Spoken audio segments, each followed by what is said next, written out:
What's up everybody? Nah, pada tahu kan yang masih hangat-hangat atau bisa dibilang panas banget saat ini yaitu adalah CPU AMD Ryzen. Nah, AMD Ryzen ini bisa dibilang TDP-nya rendah banget dan semua CPU AMD Ryzen itu udah unlock multiplier atau bisa dibilang support overclocking untuk semua seri CPU AMD Ryzen. Nah, mau tau gimana? Welcome to channel YouTube ulasan.id.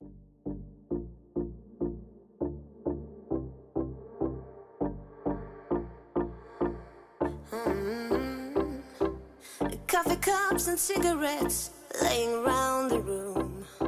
I don't mind a little mess, just wanna stay with you and we'll do anything. Nah, banyak banget website review di luar sana, di luar negeri yang udah banyak spoiler hasil benchmark dari AMD Ryzen 1800X atau 1700X. Nah, CPU yang gua bahas sekarang adalah AMD Ryzen 1800X. CPU Ryzen yang udah dijual di pasar Indonesia adalah CPU Ryzen 1800X, 1700X, dan 1700. Nah, untuk harganya kalian langsung cek aja di www.entercomputer.com.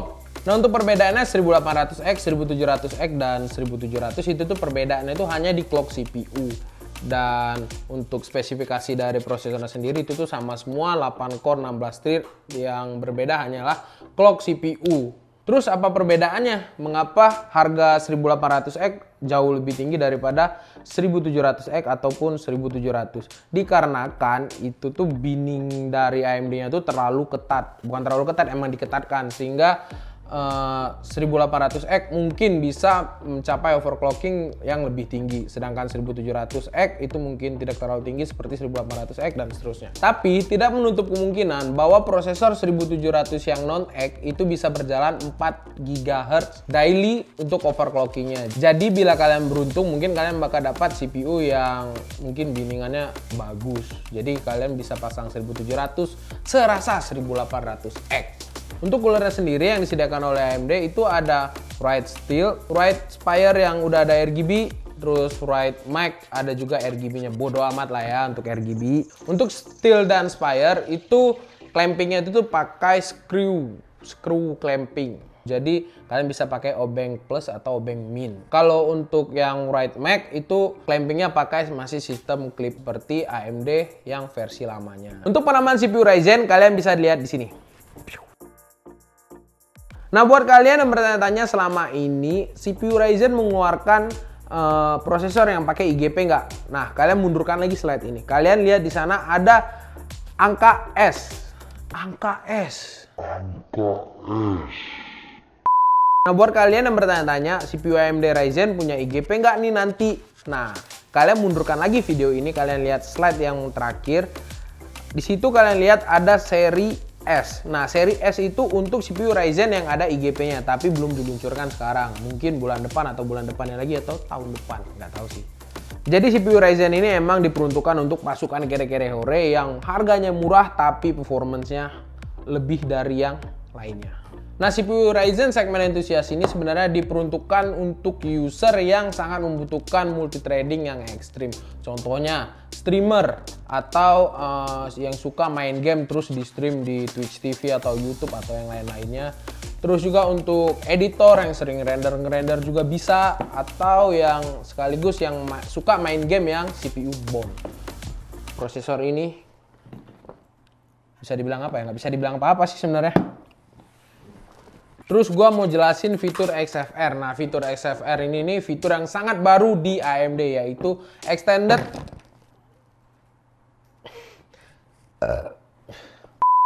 Terus gua mau jelasin fitur XFR. Nah, fitur XFR ini fitur yang sangat baru banget pada prosesor AMD. Nah, XFR itu sendiri adalah Extended Frequency Range. Jadi, sebenarnya fitur XFR itu berfungsi pada saat kalian mempunyai cooling yang bagus. Jadi semua itu tergantung pada suhu prosesor kalian. Dan juga untuk mengimprove fitur si SFR ini, kalian juga harus pakai Mobo X370 untuk memaksimalkan fitur tersebut. Untuk 1800X sendiri, fitur XFR itu bisa boost sampai 4,1 GHz. Sedangkan 1700, kalian pikirkan mungkin 1700 non-X nggak ada fitur XFR. Sebenarnya semua AMD itu tuh ada fitur XFR-nya, walaupun di 1700.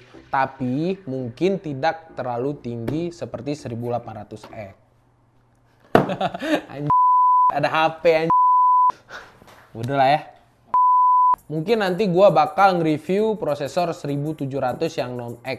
Jadi bisa ngasih tahu juga ke kalian sebenarnya fitur XFR itu sejauh mana. Karena sampai saat ini juga gua belum dapat info dari AMD-nya langsung mengenai fitur XFR untuk AMD 1700 yang non-X. Tapi untuk dari AMD-nya langsung itu sudah menginfokan bahwa 1700 mempunyai fitur XFR juga.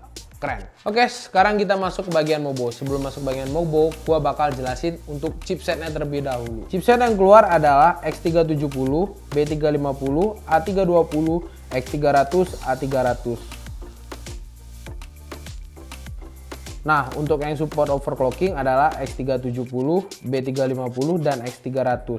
Nah, untuk yang support SLI dan Crossfire itu berada di chipset X370 dan X300. Nah, untuk X300 ini interesting banget buat pasukan kere-kere hore. Karena X300 mungkin lebih murah dari X370. Nah, Mobo yang gua pakai di sini seperti yang kalian lihat adalah Mobo MSI X370 X-Power Gaming Titanium. Nah, menurut gua sih Mobo ini udah kayak fitur seperti X-Power pada kubu birunya. Contohnya M2 Shield-nya dan PCI armor, memory slot armor maksudnya. Terus ada USB 3.0 dan 3.1. Dan RGB header, bodo amat RGB header. Nah, untuk Mobo ini juga ada OC buttonnya seperti X-Power yang kubu biru. Dan sayangnya Mobo X-Power ini nggak ada OC dashboard. Nah, OC dashboard itu berguna banget ketika kita mau melakukan extreme overclocking pada LN2. Kayaknya gue udah terlalu banyak ngebacot. Kalian juga mungkin pada cepet-cepetin video ini. Mungkin ada yang keluar juga. Nah, gue jelasin langsung test bench yang gue pakai untuk tes Ryzen ini. Untuk Mobonya MSI X370 X-Power Gaming Titanium. Prosesornya 1800X. Memorinya Galaxy 4000. Dan M2 SSD-nya adalah Samsung 850 EVO. Nah, mau tahu gimana benchmarknya? Ini dia. Coffee cups and cigarettes laying around the room. I don't mind a little mess, just wanna stay with you, and we'll do anything that we want today. Won't be scared of falling down no more, so take me away to some other place. Don't wanna wait, oh my Indian summer, take me away. I ain't afraid, calling your name, oh my Indian summer.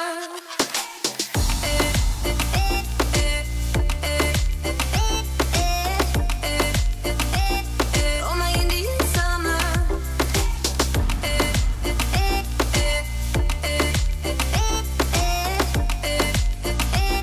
Oh my Indian summer. We are green under the sun, we do our best to hide innocence fading away as we learn the truth, and we'll be anything that we wanna be. Gotta get what's coming anyway, so take me away to some other place.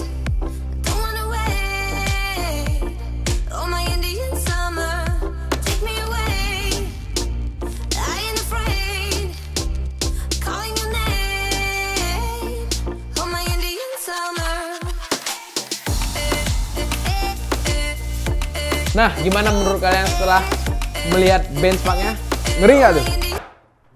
Gue harap sih nggak ada yang komen, wah ulasan ID nggak netral, pro AMD banget. Nah, sebenarnya yang nggak netral tuh AMD, si AMD-nya sendiri. Karena apa? AMD-nya itu tuh nggak netral, nggak menetralkan harganya sama kompetitor sebelah. Kompetitor sebelah harganya berapa ya? Coba liatin ya, enter komputernya. Nah, sebenarnya yang nggak netral tuh dari si AMD-nya sendiri, karena AMD-nya itu nggak menyesuaikan harga sama seperti kompetitornya. Contohnya 6900K. 6900K itu berada di harga 15.300.000. Sedangkan si AMD 1800X itu berada di harga 6.900.000 dengan performance yang beda tipis banget. Dan menurut gua sih itu sih nggak netral. Cuman itu berguna banget buat orang yang kere-kere hore kayak kita. Dari segi multi-threading dibandingkan dengan Core i7 6900K, AMD CPU Ryzen 1800X ini lebih mengoptimalkannya pada extreme multitasking. Jadi pada skor Cinebench R15, AMD CPU Ryzen 1800X lebih unggul dibandingkan Core i7 6900K. Boom.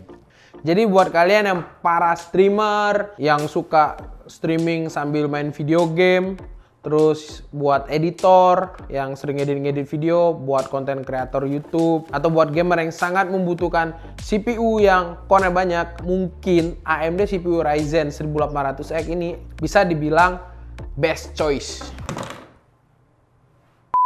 Nah, untuk Ryzen sendiri yang mungkin yang harus diperbaiki adalah dari si mobo-mobo AMD Ryzen ini. Contohnya developer BIOS dari masing-masing vendor.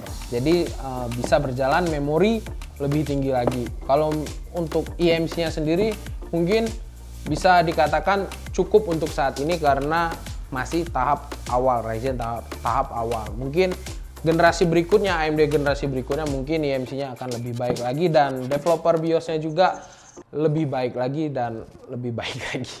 Nah, mungkin banyak dari kalian yang bertanya-tanya AMD Ryzen kenapa nggak bisa berjalan di 4000. Nah, kita throwback aja lagi ke pertama kali launching Intel Haswell Extreme, yaitu Core i7 5960X. Core i7 5960X nggak bisa langsung 4000 kan, perlu proses untuk nyampai ke situ. Nah, untuk memorinya sendiri, Ryzen sendiri udah bisa berjalan memorinya di 3200. Jadi kalau kalian emang ingin performa maksimal, kalian berarti harus pilih memori yang 3000 MHz ke atas. Mungkin kita hanya perlu menunggu waktu aja, siapa tahu nanti AMD Ryzen bisa berjalan memori di 3600 stabil. Kalian mau apa? Untuk pada mobonya sendiri, di sini gue masih menemukan kelemahan pada slot memori yang keempat atau slot memori yang paling jauh dari prosesor. Kelemahannya itu adalah memori nggak bisa berjalan tinggi di frekuensi 3000 atau 3200 di konfigurasi dual channel. Jadi kalau misalnya mau clock memorinya tinggi-tinggi, hanya bisa di single channel. Tapi kalian jangan takut, itu sebenarnya hanya masalah BIOS. Nah, karena AMD Ryzen masih hangat banget sekarang atau bisa dibilang masih panas, jadi BIOSnya pada belum sempurna. Ada beberapa vendor yang udah sempurna, ada juga beberapa yang belum. Jadi mungkin ketika mobo ini diproduksi mungkin udah ada yang revisi yang kedua, atau mungkin BIOSnya lebih sempurna dari yang sekarang, karena BIOS yang gue pakai sekarang adalah BIOS beta tester untuk tester. Nah, sekian dulu review AMD Ryzen 1800X ini. Komen di bawah ini kasih pendapat kalian tentang 1800X ini, atau kalian juga bisa kasih pendapat untuk video ulasan berikutnya. Dan jangan lupa juga subscribe karena belakangan ini bakal intens juga sama CPU Ryzen. Jadi yang pengen tahu tentang info CPU Ryzen, mungkin yang pengen info CPU Ryzen 1700 atau 1700X, makanya kalian jangan lupa subscribe ulasan.id. Nah, sekian dulu video review AMD Ryzen. Gua Rodi pamit undur diri. Bye bye. Anjing.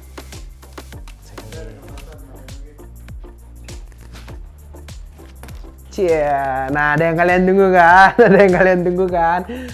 Nah, yang kalian tunggu adalah giveaway. Syaratnya itu adalah kalian harus subscribe channel YouTube ulasan.id, terus like fanpage ulasan.id, like fanpage MSI Indonesia, dan yang ketiga kasih komen kalian, kasih pendapat kalian tentang CPU AMD Ryzen ini. Terus yang keempat share juga ke sosmed kalian secara publik, dan yang kelima selesai.